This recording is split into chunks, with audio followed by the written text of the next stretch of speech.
Nafarroako gobernuak erabateko gaitzespena adierazi nahi du joan zen igandean, hilak 27, etak orain dela 40 urte erail zuen Jesus Ulaiarren oroimenean familiak jarri zituen loreak txikituta gertu zirelako.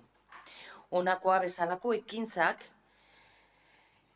deitoragarriak dira, gobernu honen aburuz ikuspuntu etiko eta humano batetik.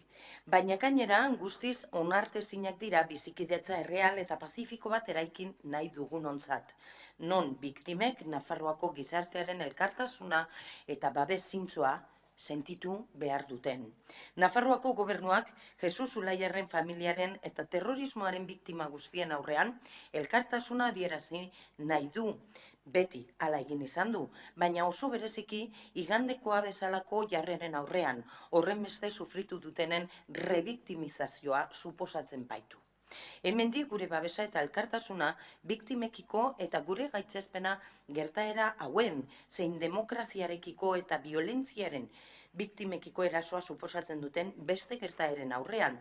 Gaur bertan, jakin izan dugu ere bai, Barainaingo monolito batean erasoa egin dutela familien mina eta sufrimendua areagotzen duten ekimenak dira besterik ez, eta hortaz gure gaitzespen osoa.